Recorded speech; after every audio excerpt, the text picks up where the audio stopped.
Hi, grade nines.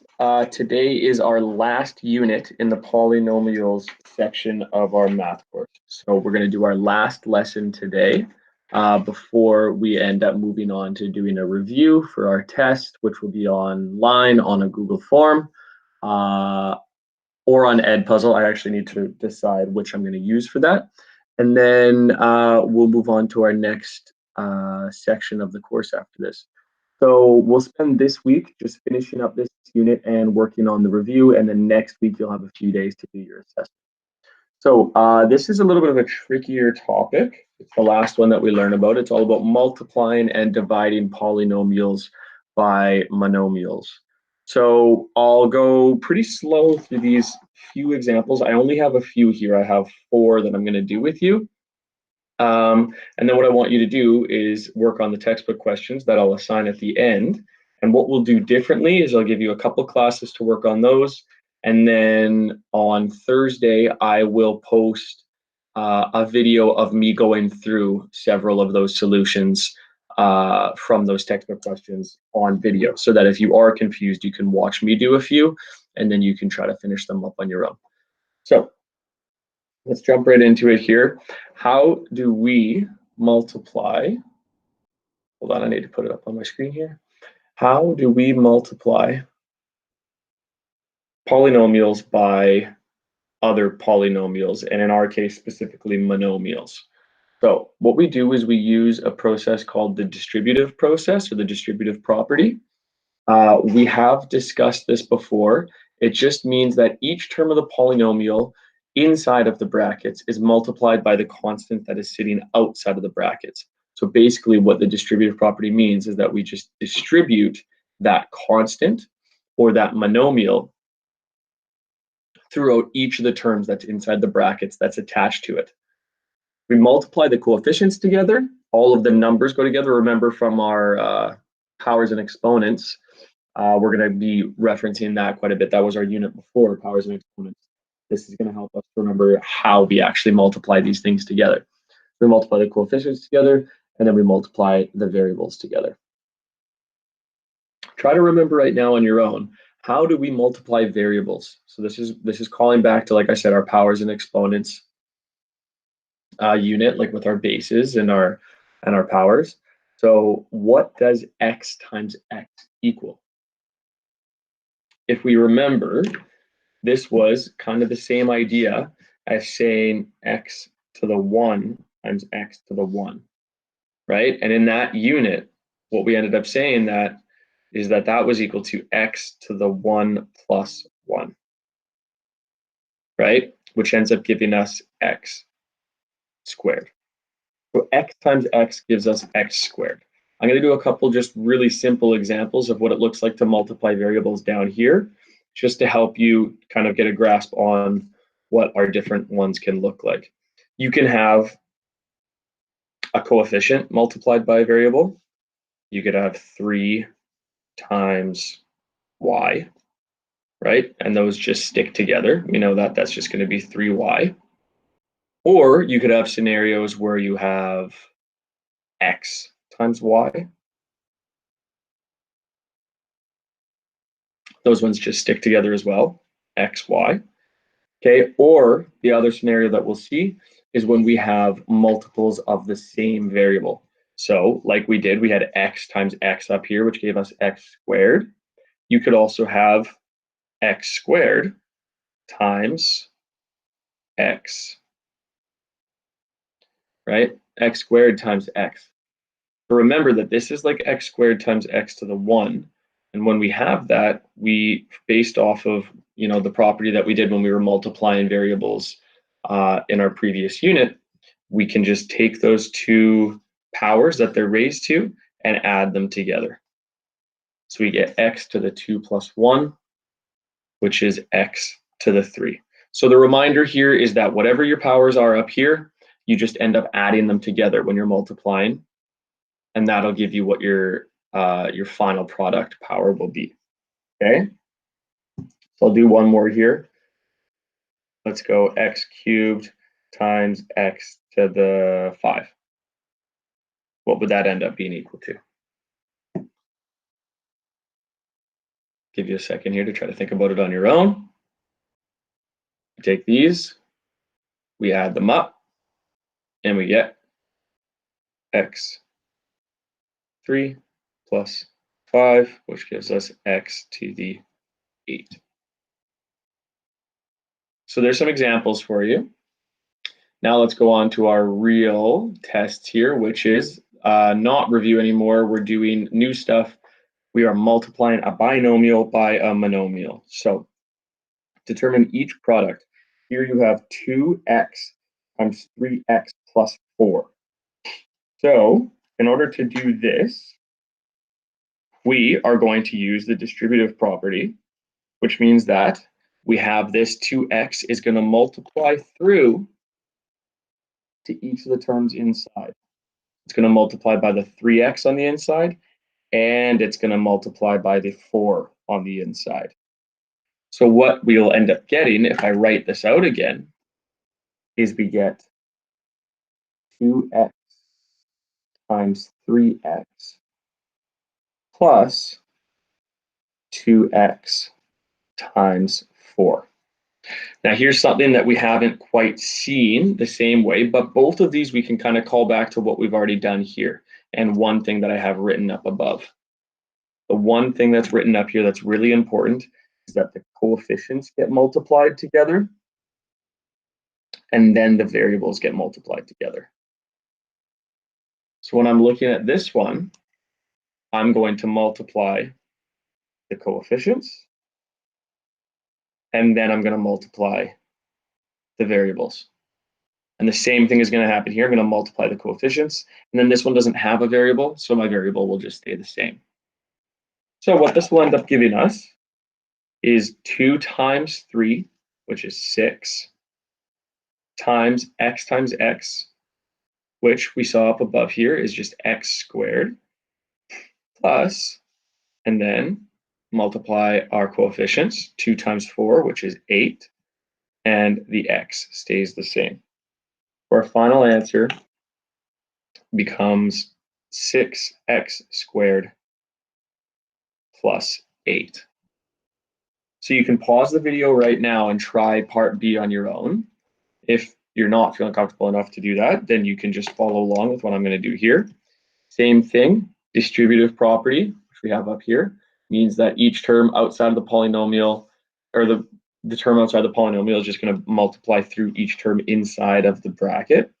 I think I said polynomial when I meant to say parentheses. Anyways, this term outside here, negative 2x, I'm actually going to put brackets around it because that whole negative 2x gets multiplied through.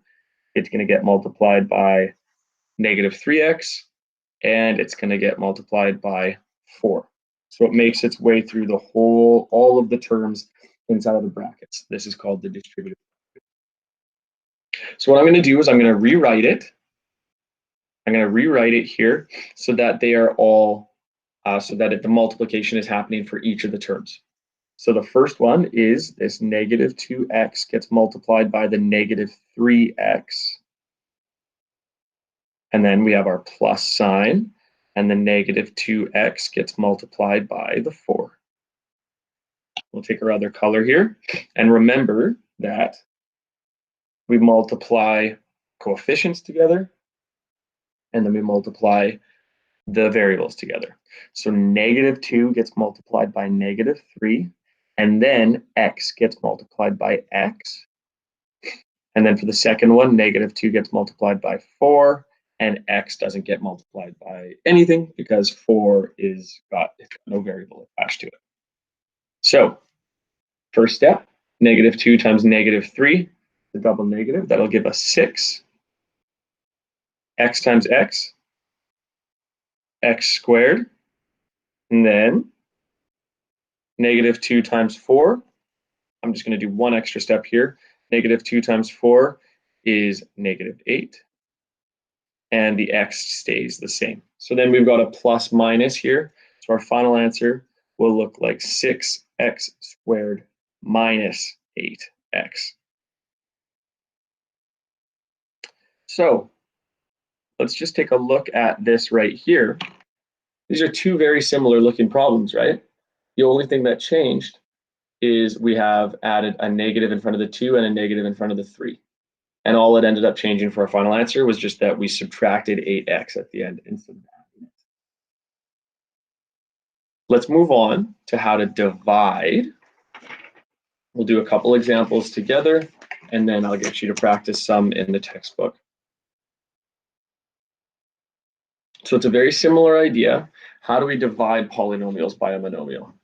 We take each term in the numerator. This is, again, a callback to what we've done in the past when we had to divide powers and divide exponents.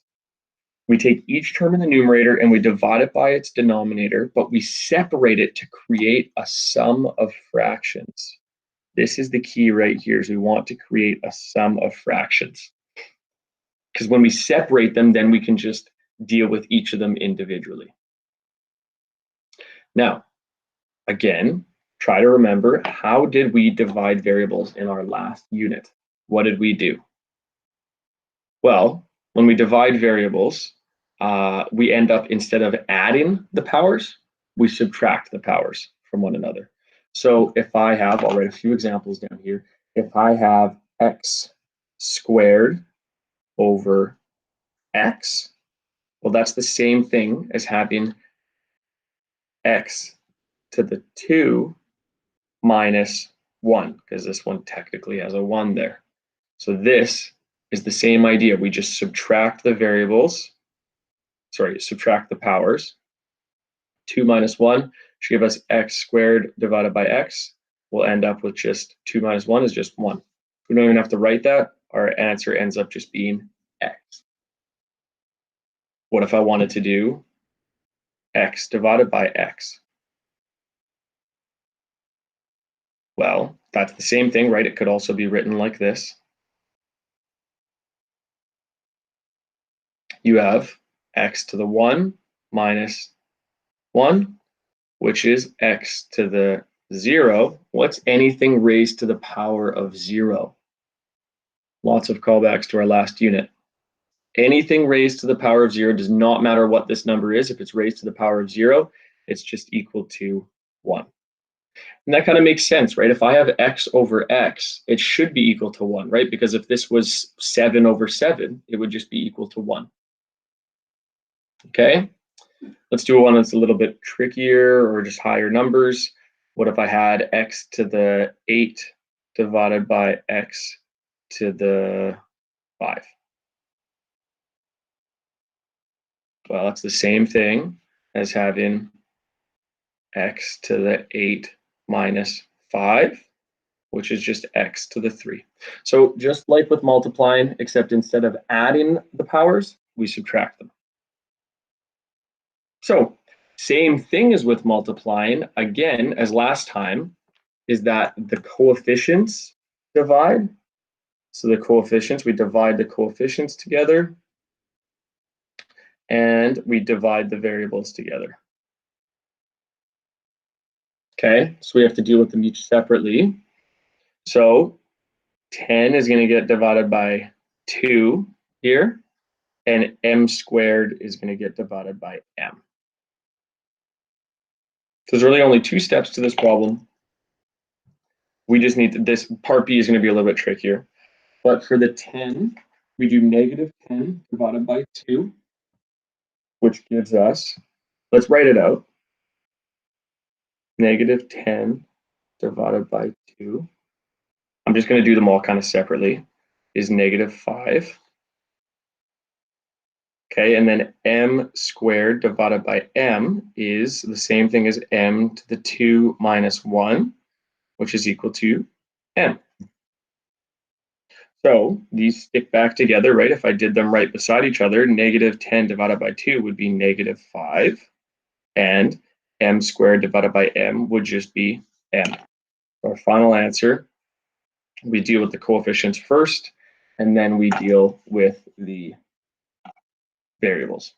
Now for this one, where we have a negative sign inside of the numerator, we need to do the process that I said right at the top here. Take the term in the numerator, divide it by the denominator. Okay, take each term in the numerator, divide them both by the denominator to create a sum of fractions. What this ends up looking like is we have, if I want to separate this, I'll have 30k squared divided by 6k minus 18k divided by minus 6k, or negative 6k.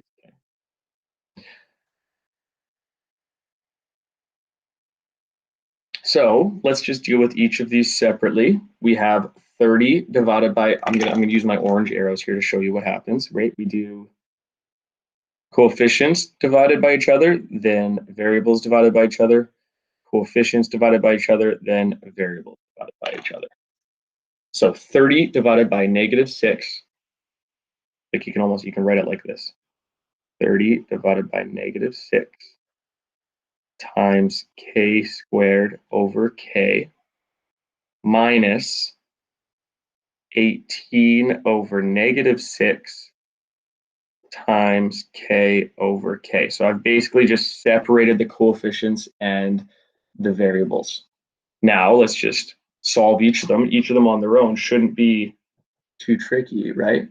So you've got 30 divided by negative 6. Positive divided by negative will give us a negative. 30 divided by 6 is 5, so negative 5. K squared divided by k, we've already seen a couple examples like this. We just do 2 minus 1, so our value ends up just being k.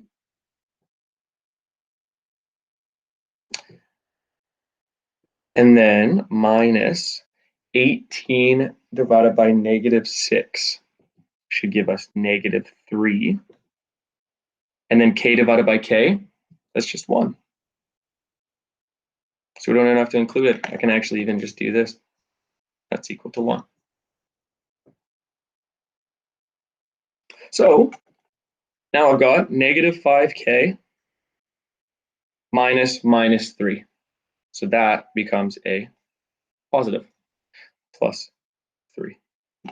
So there's our final answer, negative 5k plus 3. Here are your practice problems that I want you to do. So on page 256, you can always do more practice problems if you want to try to get a better idea of how to do this stuff. These are just the ones that I think are important for you to do at the very least.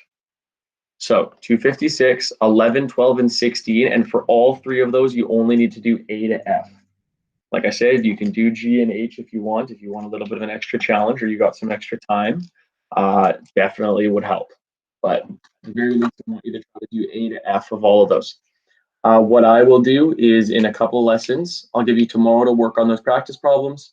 Wednesday is you've got a day just to kind of get caught up on all of your work. It's, I think, school-wide. We're not doing any new information, just getting caught up. And then on Thursday, I will post a video of me doing several of these so that you can get an idea of if you're doing them right or some help if you need some extra help at how to do them. And then I'll post the unit review on Thursday or Friday, and you can work on that to try to get ready for the assessment, okay? So have a good rest of your day. As always, just let me know if you have any questions, okay? We will talk to you later.